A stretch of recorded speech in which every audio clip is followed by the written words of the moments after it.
You're listening to What's Contemporary Now, a show about culture and the people, places, and things that together make it up.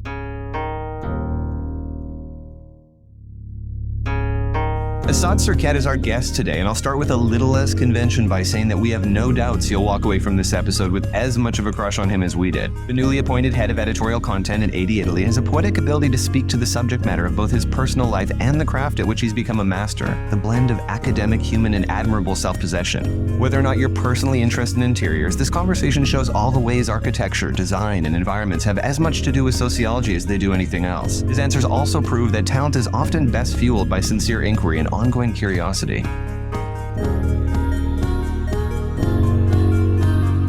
This is Asad Syrkett, and we're talking about what's contemporary now. Asad Syrkett, it's so nice to have you on. How is the new life in Milan?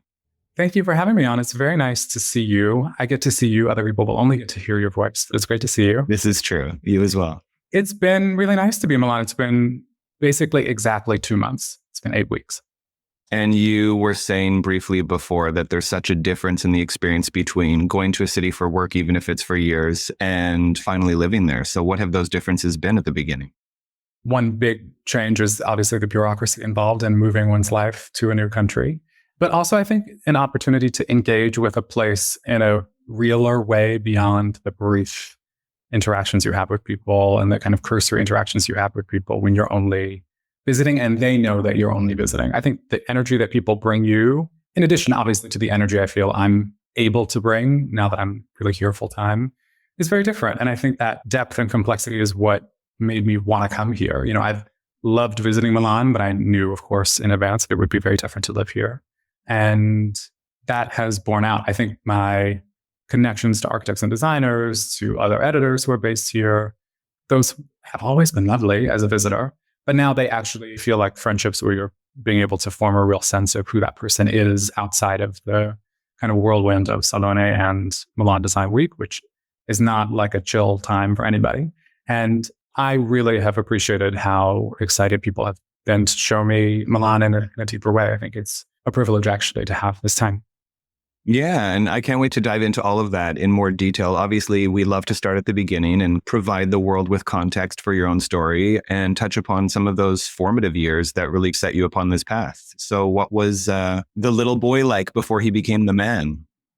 He was very curious. He's still curious. He's still in there. He was very curious. I think also I come from a working and middle-class family, and so my environment was always very warm and familial. Growing up in New York City, which is where I mostly spent my childhood, I noticed the differences between people's home environments really acutely. It was a thing, you know, if I went into a family friend's house in another part of Harlem, which is the neighborhood I lived in for most of my childhood, or if I went to my aunt's house in Bedford-Stuyvesant in Brooklyn, I could just tell that people were bringing not only the realities of their financial situation to the fore in their environments, but also their sense of self, their identity, their senses of their families, the things that they inherited from a great aunt or a grandfather who was a woodworker, or something that they found in a vintage shop, or something that they found on their travels. And the kinds of stories people told about themselves and their spaces became really interesting to me, because it was the first time when I was maybe 6 or 7 that I started to really be able to differentiate myself and my family experience from the experiences and senses of self other people had. And New York City, as you know, is rife with all sorts of different people who express themselves in ways that could be really foreign to me, in ways that were exciting and exhilarating as a child, and continue to be. Honestly, I just always knew that design was something I was interested in before I had the language to describe it as such, as design or as architecture, as interiors. I have a lot of friends for whom fashion was that thing, where they found in fashion a kind of playground for self-expression. And for me, that thing was always my environment. So I started seeing other people's environments. And then from as early an age as I can remember, I started collecting objects. First, those objects were like this is such a specific millennial memory, but at the Scholastic Book Fair, you could get books, but you could also pay into the subscriptions that would send you objects. So like things that told you about the natural world, or things that were puzzles and games. And I really held on to those things, and I loved the packaging on those things. And so I think that was one of my first collecting moments and really filling my environment, my bookshelves and my childhood bedroom with those objects. And the interest grew. Also living in New York City, you're just rubbing up against all sorts of different design all the time. So there's the city itself and the fabric of the city. I got really obsessed with Art Deco design growing up in New York City and looking at the Chrysler Building and Empire State Building and wanting to know about why architecture in New York, and not just architecture, but also typography in New York looked the way it did. And so that was one of my first kind of design rabbit holes, was learning about and thinking about Art Deco design. I'm really grateful that I had that as a foundation because it was just the best environment to be excited to learn some new things and to be stimulated and see new things all the time. I don't come from a family that was in architecture and design or in interiors or in fashion. My parents were very young when they had me. They were teenagers. Oh, wow. I was a surprise child and a much doted on child and first grandchild. And so if I had a question about the world around me, all of the adults in my life who were really engaged were so excited to be able to answer that question for me. So if I said, why does this typography look this way? I could tell maybe that the person had never thought about typography before, but they were going to answer that question for me. And that was really such a gift. And it's the privilege of being the first grandchild, for sure. I don't take for granted that my family was curious themselves, maybe about other subjects, but I come from a family that was big readers, big lovers of the arts and culture in general, dance, modern dance. So Alvin Ailey, Judith Jameson, who was in the Ailey Company. She was someone that my grandmother really admired, and my grandmother became a patron of Alvin Ailey in the years that, I was maybe 6 or 7 or 8, and she would bring me to Ailey every year. And so those were her subjects: jazz, classical music, modern dance. And so to be born into maybe not an architecture and design family, but such a ravenously curious group of people who were really into learning and really into figuring out why things were the way they were, why people develop certain tastes, that was a huge gift. And I'm really glad that I had that foundation. It's definitely a rich upbringing by the sounds of it. And you've talked about noticing the differences in your own environment and those that you encountered in the homes of your friends or different examples of architecture in the city. So at what age were you already aware that the built world wasn't necessarily neutral, that it had sort of politics and values and a point of view behind it? Pretty much right away. Yeah. Not that I had the language for it, but one of the gifts of living in a city, I think a lot of cities are like this, but certainly New York, is that New York forces you into engagement with people of completely different socioeconomic background and status. I said, I come from a working and middle class family, lots of professionals, nurses, social workers, sanitation workers, some teachers, elementary school teachers.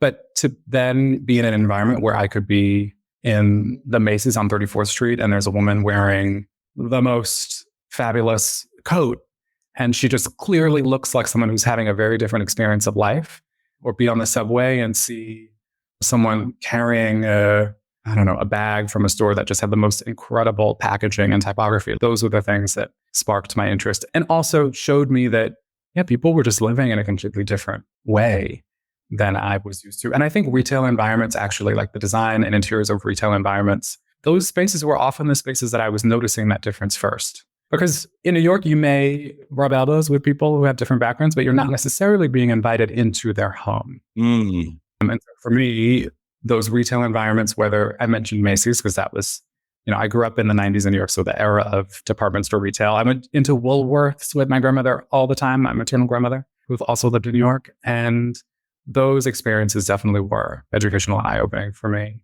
The windows of those shops, also the windows of the department stores, but also just any boutique on Fifth Avenue or on Madison, were worlds unto themselves. I saw things that I would never have encountered inside my home, which was full of amazing things that my family had for a long time, and posters and huge audio systems and record players, because music was so important in my family. But to see gleaming silver of the level of a Christophe or someone, that was the first time I was seeing those pieces in the world, was in shop windows and in retail environments. And it wasn't until later that I had the language to describe the ways that people's personal residential environments were also a reflection of their tastes and how those tastes were formed by the money that they were used to having in their lives. So I would say it was around 7, 8, 9, which I think is also just a time in general, and maybe this is the same for you, I'm not sure, or people listening. It's the time when you start to really maybe be forced into understanding the differences between yourself and other people, just because you're with other children figuring themselves out, and everybody is defining themselves against what they see or according to what else they see, and trying to be in a certain group or define themselves as outside of a certain group. And yeah, that was the first time that I really thought about those things in those terms for objects and environments. Listening to you talk, it's a pretty epic reminder of just how much value there is in being fortunate enough to grow up in a city like New York, because a lot of the experiences that you're describing, you wouldn't encounter in the Midwest suburbia. It's just not a part of how people are shaped or the experiences they might have at such a young age. But even throughout your journey in terms of your professional trajectory, you've moved across architecture, journalism, digital editorial, commercial design, legacy print. Some think that type of a trajectory is very indicative of being millennial, because obviously millennials love growth opportunities and change and rarely stay anywhere as long as perhaps Gen X once did. But what was it that you think has propelled you through these roles? This is so corny, but really in all of the roles, it has been a love of design. Truly just an interest in understanding design from every possible facet and wanting to learn as much as I could learn. I studied architectural history in the art history department at Columbia, and was really glad that I went to Columbia to do that, because I had so much access to the city and the libraries of the city and to amazing exhibitions and galleries and museums. But one of the things that you don't fully appreciate is how difficult the working world makes it to really invest yourself in your passion, unless you work for it, unless you orient your work life around the thing that is going to bring you the most joy and is going to satisfy and fulfill your curiosities the most. I thought at first I wanted to be an architect, and I told my dad I wanted to be an architect. And so I went into university thinking I'm going to be on this path, this academic path to become an architect. And at Columbia, there's a core curriculum. So they have you take a required set of courses around the humanities, so music, art history, the Western classics of literature and philosophy. And in those classes, among many of those classes, I had to take an architectural history class. And I absolutely loved it. I thought I might appreciate it, given that it was an architecture-related course. But I didn't realize how much architectural history would be a thing that very specifically sparked my interest. And I think part of that is because it did give me more context and language for the thing that I felt I had experienced as, or that I knew I experienced as an 8-year-old in the city, which is I'm noticing that there are these striations of social difference among people that are being reflected in what people's environments look like and how retail spaces are designed and what I'm seeing in the world around me.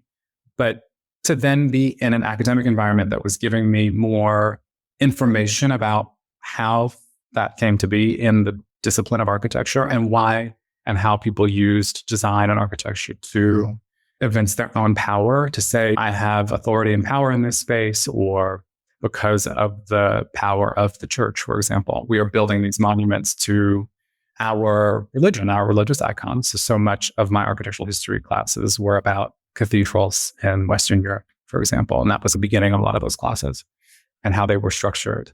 But to wind my way back to your original question, I think the reason that I've moved among several types of positions within this work is because I want to know, yes, what design is from all of its facets, but also how to make this a sustainable path for myself. And not just financially sustainable, which is obviously very important, but intellectually sustainable. I want to find a new element to this thing that I feel so connected to and that I've felt connected to in the discipline of design my whole life. And so, yes, I want to work in print media. I want to work in digital media. I went to work for a year at a Swedish independent design studio and furniture brand with an office in New York that I opened, because I wanted to see design from the business side and really understand how things were being made, learn how to use Salesforce. I feel like I'm one of the few editors I know that has also worked in Salesforce, which I don't necessarily recommend, but it was formative. I learned some things. All of those things for me were just in the pursuit of understanding not just the history of design, which I had the privilege of studying, but also then what contemporary design is all about and how it is showing up in people's lives, but also in the business of design. How does that academic foundation and all of the sort of professional background that you've just walked us through show up, in your opinion, in the way you edit magazines that are obviously centered around interiors or culture and the way people live today? I'm really invested in context as a result of that academic background. I had some amazing professors, both in the architectural history program, but also in the art history program more broadly as part of my degree, who were also really context driven, as most professors are, and really emphasized that none of these things exists in a vacuum. And it's the same for interiors, although I don't know that interior design has always been discussed that way. Mm-hmm. And maybe I'm bringing that perspective, and I certainly in the past have brought that perspective to my work because it's something that is fulfilling and interesting to me. It's more part of the conversation in architecture, I think. Because architecture is such a social enterprise. Yes, there is the expression and the art of designing a building, but at its base, it has to function in the community that it's in and in the city that it's in. And some of the architectural critics that I read at school, so Herbert Mouchon, who was one of the New York Times critics whose writing I really loved. Although, an aside, I think at the time his work was seen as a bit over-emotional, Herbert Mouchon's writing. But he connected with the context of buildings beyond their physical context, like how human beings were being shaped by the environments that they were engaging with in cities all over the world. Louise Huxtable, another New York Times critic, always talked about the practical elements of a building's function. And she's famous for asking, have you kicked a building lately? Which is her like shorthand for really thinking about its materiality, its function, its structure beyond just its aesthetic value. And those things, definitely, I learned them and brought them into my work in interior design as well, because it seemed evident to me, just based on my own curiosities and experiences, that people were using interior design to express certain things about themselves and the way that they felt they wanted to be seen in the world, but also the way that they felt it was important for other people to see them in the world. But I don't know that it was as much a conversation as I understood it to be in architectural criticism and writing, which there was architectural criticism to be had in the New Yorker, in the Times, in magazines like Domus in Italy, which was one of my favorites to read in the translation at the time. I was just going to say, yeah. Yes, although now I've had the pleasure of rereading a lot of those things in Italian, which is a really, really nice shift in my new life. But it was important to me that I found a way to explore those same questions in interior design. And I didn't originate that. I mean, there have been people that have asked those questions about interior design and why rooms look the way that they do. But I don't know that those conversations were as centered in commercial interior design media as often. But you may know this already, and I don't know if everyone knows this, but in the early days of Architectural Digest, Paige Franz-Noland, she commissioned writing from major authors and people that were recognizable outside of the world of architecture and interior design, because their perspective was something that she was invested in surfacing. And actually, so I mentioned that I told my dad I wanted to be an architect, and he always indulged these rabbit holes of mine. And so he was like, okay, I'm going to get you a subscription to Architectural Digest. Because I think for him, he knew it was called Architectural Digest, and he thought it was an architecture-specific magazine. And architecture is a small element, at the time, was an even smaller element of Architectural Digest and AD's kind of purview. And it was much more like beautiful interiors. And he didn't know that, but it definitely sparked that further curiosity about interior design in me as a kid, because I was given this magazine and also the Sears Kit House catalogs my dad would get for me.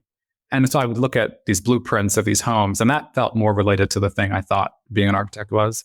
But the dream, the fantasy was in AD. You know, the fantasy was these immaculate rooms, these environments that were so alien to me as someone who lived in, again, a nice, normal apartment in Harlem on 149th Street, like not living the way that, say, Cher is living in her home photographed for AD, for example.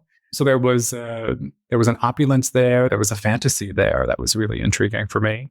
But I knew, because of my own conversations with family about the world as it works, that fantasy was built on a foundation of reality. Mm-hmm. That there is a trade-off. If you are someone who is from a working and middle class background, that type of interior is as different from your reality as someone in LA's house versus the house of someone who lives in the mountains outside of Tokyo. The scale of difference is, at least in my experience, it's as vast in your ability to really understand how and why someone lives that way and what it means about them and their culture. And so I'm really grateful to my dad for indulging me and getting me a subscription to AD because it definitely showed me things that I wouldn't have seen. And I think too, it was the beginning of a long love of magazines and what they could do to kind of be a portal into spaces that you wouldn't have access to otherwise. It sounds like you had the ability to envision upward mobility for yourself from a very young age. It wasn't like you were looking at these ideas and feeling as though that was beyond your own reach, which is a pretty beautiful thing in terms of how someone's raised, no? I think that's a beautiful thing, but I would add that I would never have thought about it, and I don't think about it now as upward mobility. Okay. I think it's really about access, like what you want in your life and whether or not you have access to those things.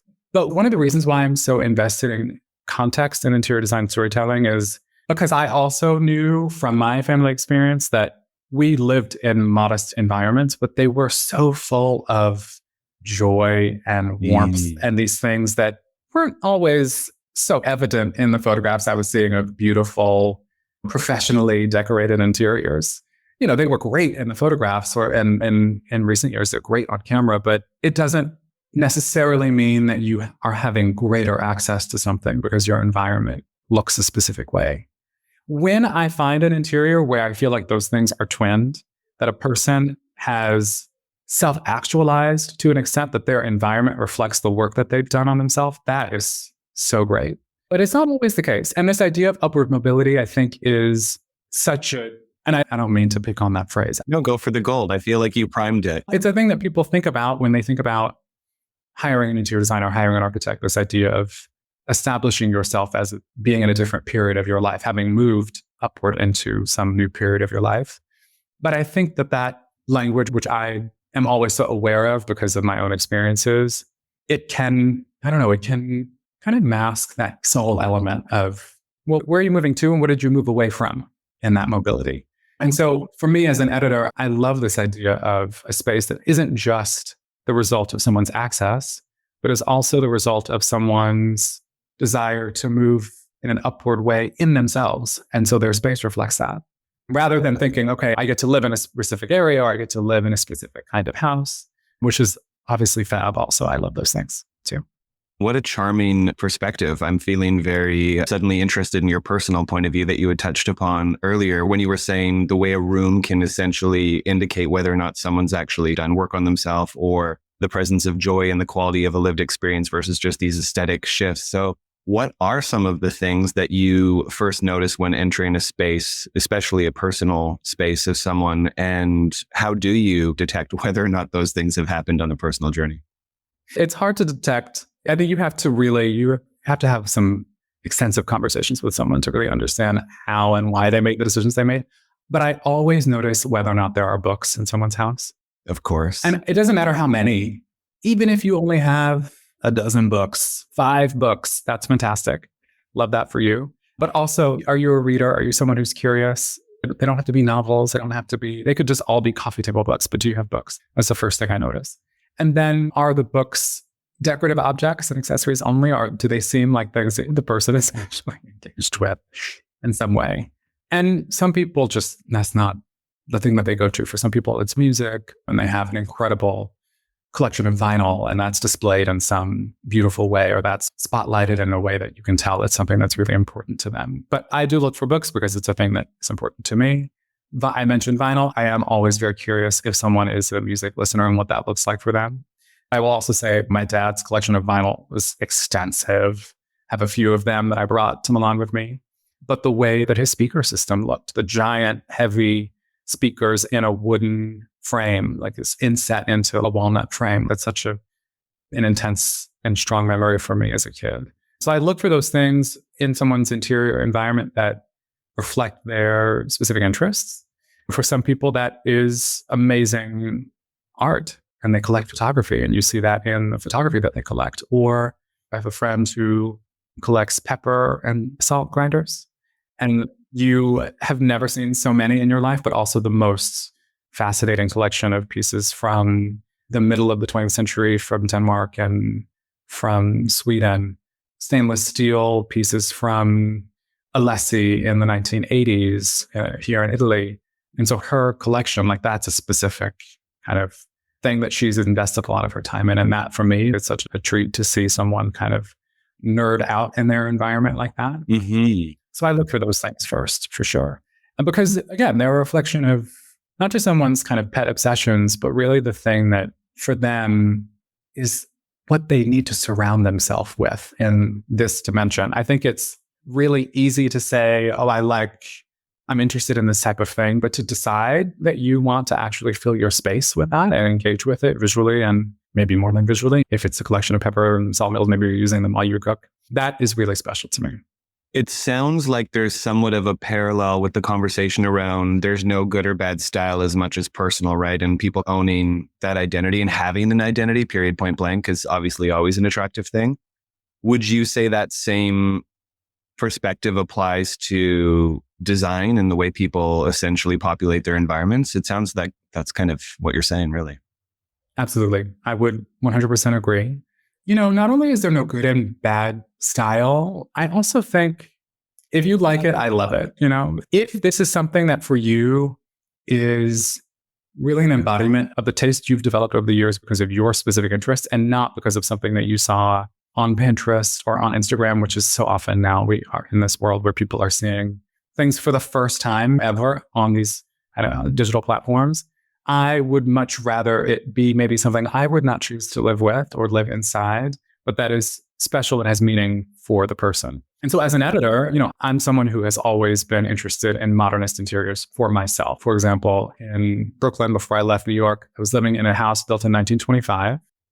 Original parquet floors, original details, ceiling. I loved those elements, those period elements of the space. But I didn't fill the apartment with things from the 20s, even from the Bauhaus period to say I'm a modernist, I'm going to fill this with international style furnishings because it's period appropriate. I bought the contemporary pieces that I really wanted to have in the space that I loved. And I thought that the contrast was nice. It felt good for me. And as an editor, I have the same expectation for myself. I think it's much more interesting as an editor to show the best of everyone's different sensibility. So the best in classical and traditional design that is maximalist and very historical and referential. And then there are people for whom that's not at all of interest and they have a completely minimalist space that's much more informed by the work of Brazilian modernists in the 50s and 60s or Japanese interiors from the 17th and 18th century that are much more kind of aesthetic and empty. And that's the thing that fuels them. And I, as an editor, would much rather explore all of those types of things at the height of their expression, rather than just say, okay, I have a specific interest in this set of styles or this set of regions in the world that I think great design is coming from, and I'm only going to focus on those things. Now, because in the end, maybe this is a hot take, but it's all good style. It doesn't necessarily mean it's for me, but if it is the result of someone's real engagement with themselves and the expression of the type of environment that they want to live in, then that is not just as a design editor, but as a journalist, that is a story for me. That's something that I think is really meaty for our audiences. Yeah, I mean, what you're describing is essentially the difference between an editor versus a designer, right? Because an editor has to have a much more robust offering than someone who's essentially putting together their own perspective through their own work. Something you said that also caught my attention is this notion that interiors don't exist in a vacuum. And if you think about that through the lens of woo-woo culture, a lot of people believe that spaces hold memory, right? So say more. What did you mean? Yeah, I mean, for so many people, the first objects in their lives are things that and not just in the first home that they buy or in their first apartment, but like the first things that they take note of, furniture, artwork. I notice those things first because they come from family. There's a story attached. This was the chest of drawers that belonged to your great aunt who in the Great Migration period in the United States moved from Mississippi to New York. Like that's a story. And so the object is whatever the object is, but the narrative that kind of underpins that object is something that makes the object have value beyond the materials it's made from. And that's what I mean when I say objects hold memory. I know it's like a bit of a new age thing to say in some ways, but I think it's also just the reality of how many of us engage with objects and with spaces, certainly around family. You know, if you go into your grandparents' home, or if you have memories of your grandparents' home, a lot of those memories are going to be around the emotional experience you had in that space. And the furniture, whether or not it's something that's on one's radar, the plastic on your grandmother's furniture, that sound, like that is it's creating an emotional memory for you. It's holding on to something for you. And that's the kind of interior design storytelling that I have always been really interested in, because it's the thing that has made the most impact for me personally. So let's jump into the Italy of it all, right? Because here you are at this new spot. And obviously, it's an incredibly exciting appointment. And we've talked a little bit about what that kind of difference has been in your past experiences of the city versus living there. But obviously, there's also just a huge cultural difference between doing what you've done in the US versus now doing it in Europe, specifically Italy. So what have some of those differences been, and the whole visual, emotional, and cultural kind of adjustment that you've had to make, not just personally, but also in the context of this new role? One of the things I really love about working here is how seriously people take this work.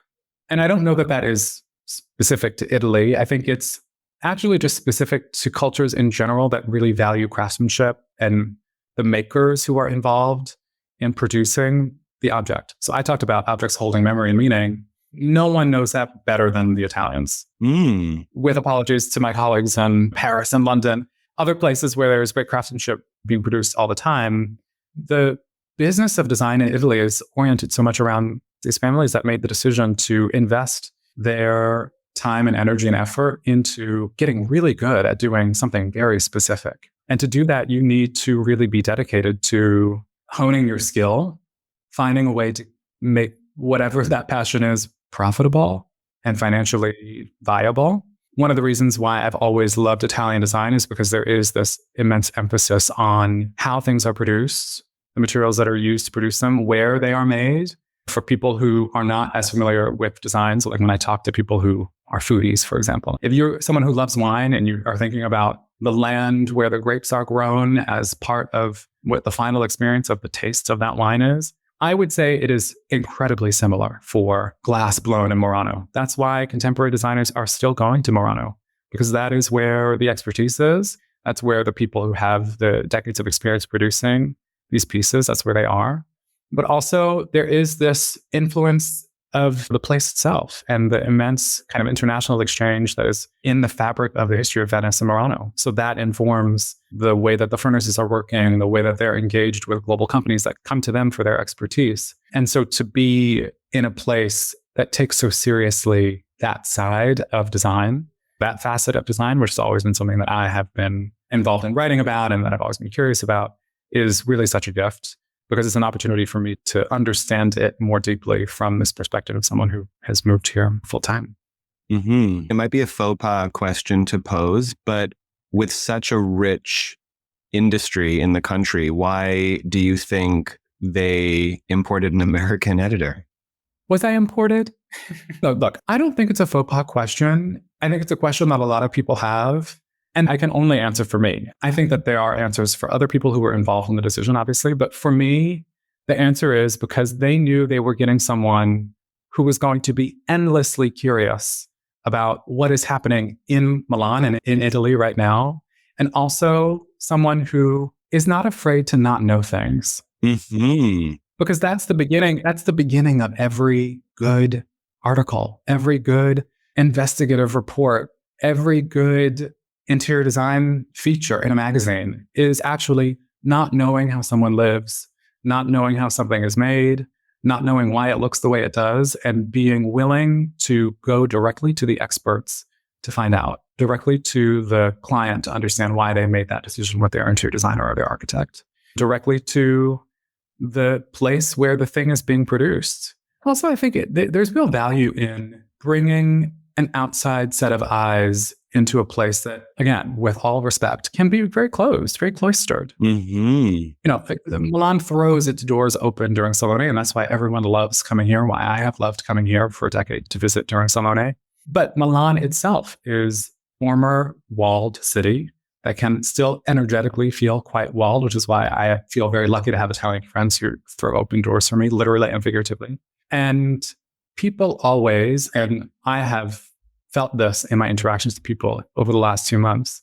People love when you ask questions, when you are genuinely engaged in inquiry. And that's me. That's the kind of editor I am.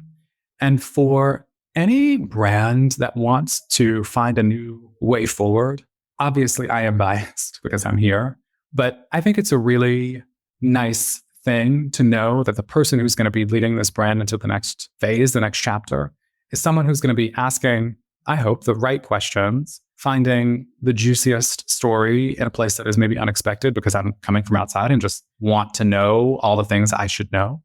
And also someone who has such a strong foundation in architecture and interiors. I may not be an expert on Italian design, but I have extensive experience asking questions about design and finding really great stories in the process.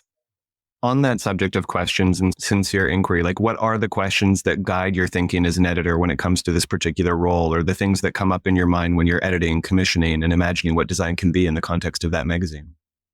My biggest question right now is, where does Italian design go from here? There is such a long history of innovation in Italian design. And after World War II, the way that Italy decided to express its own idea for what its future could be was through design. The immense production of widely accessible, beautifully designed furniture. A lot of that happened in the kind of the shadow of World War II. And these family companies that became bigger and bigger enterprises grew out of needing to figure out what was next, needing to know what the world would look like, what their world would look like, what the country would look like after such an intense and difficult period.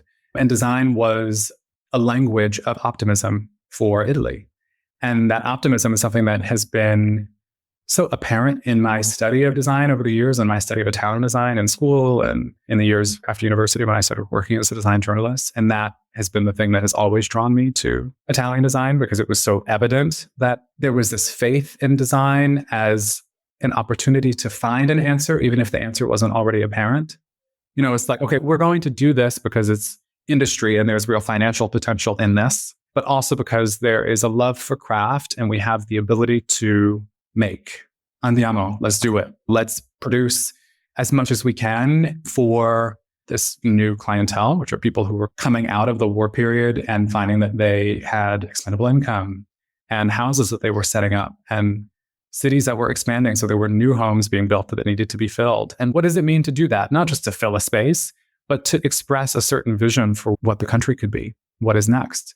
And I think, obviously, this is a very different period, and we're not coming out of a conflict as monumental as World War II, but we are in a period of insane change. For all of us, not to be too meta, but the title of this podcast, your inquiry on this show is about what is happening now. And depending on what word you emphasize in the question, it's like, what is happening now? Let's look around and take stock of how we, in our respective creative fields across architecture and interior design and fashion and journalism and the arts, how we kind of make sense of our world now as it is and what we hope it can be. And that's my biggest question for this moment for AD Italy also, because we are chroniclers, the scene as it exists, but also of the people driving the scene and the people that we think will continue to drive it for decades and lead it to some new place.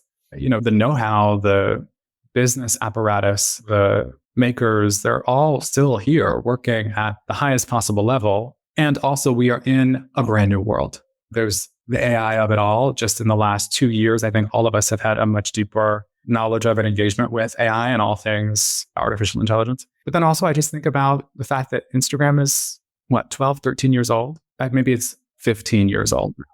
And the way that we are all engaged with visual culture is just so different. So what does it mean to be the steward of a brand that is about chronicling a moment that moves much more quickly than we can tell a story? Whether that story is in print or it's digitally, between the time we ask the initial question and whatever means by which we answer the question, there are a dozen more questions that have opened up.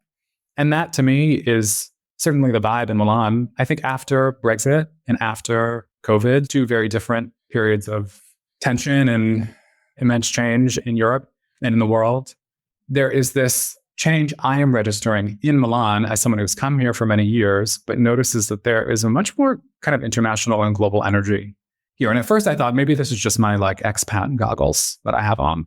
But in talking to architects and designers who are Italian and are based here or based in Rome or in Naples, they are feeling that too. And it's something that is the core of our conversations right now, is this real global energy across Italy, but in Milan specifically in the design industry.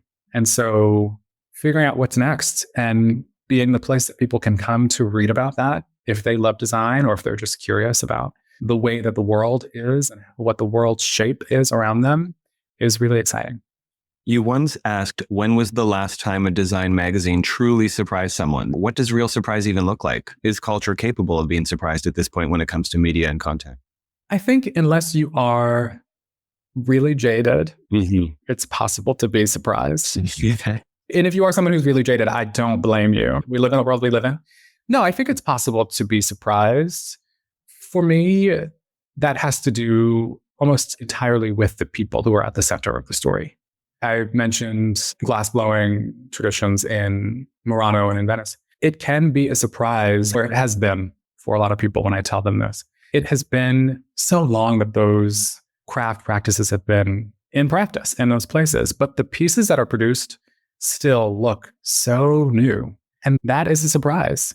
This kind of tension between history and the modern era and how that shows up in design in Italy specifically, I think does really surprise people, because only on the foundation of years, decades, centuries, if we're being honest, of design inquiry and experimentation and innovation, can you get to a place where you're making something that still holds on to this sense of new and newness. And so, yeah, I think that's still really possible. And in design especially, because the pace of design is just inherently a slower one. And so, yeah, we see spaces, we see rooms, we see buildings so much more often than we would otherwise without social media and with all of these digital platforms that we see these things on.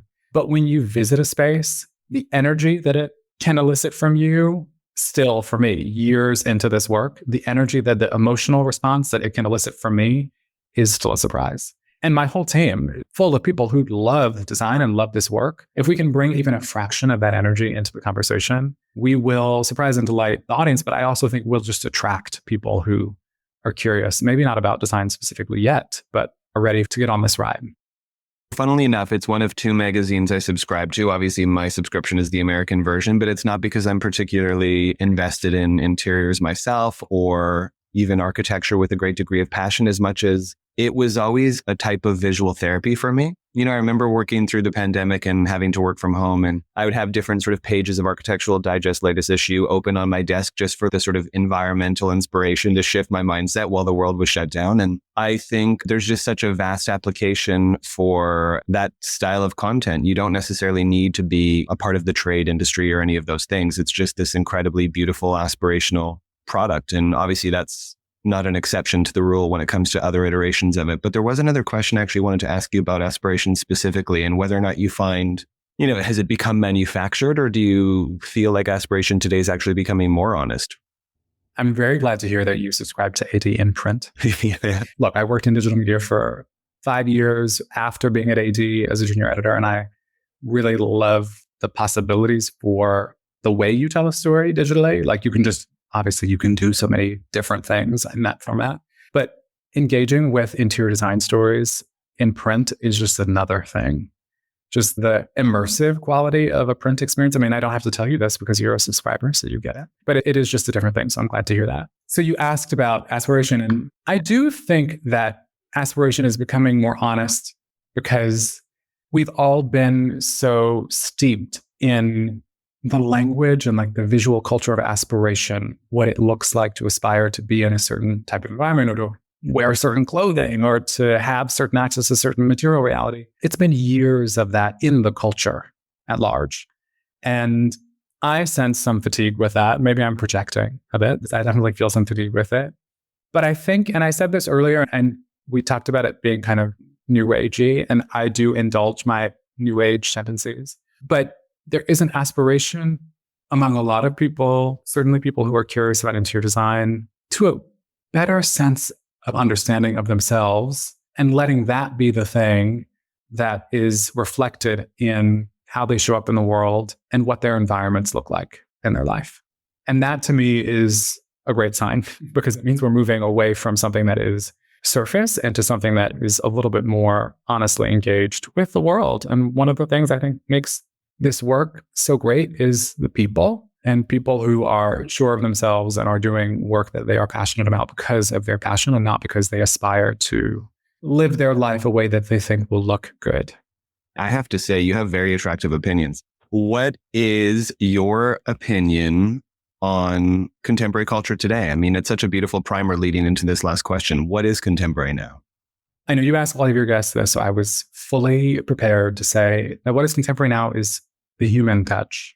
I know it feels like we are not in a human touch era, but when I think about the things in the world, especially after COVID, that are the most satisfying for me to engage with, it's things that are so evidently the product of someone's skill and their craft, like something that they learn to do with their two hands.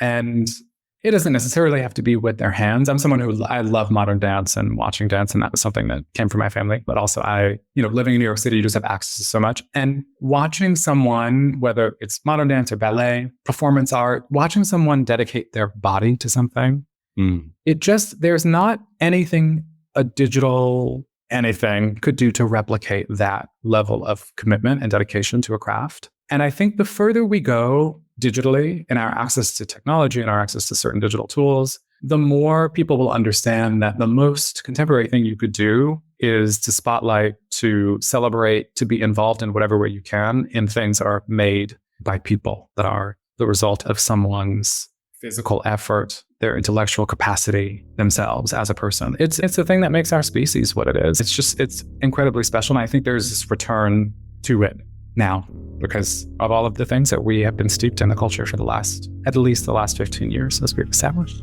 I certainly hope you're right. It's a beautiful perspective, and you're very much a poet in the way you speak to everything. So thank you. It was an absolute pleasure. Thank you. This is really great.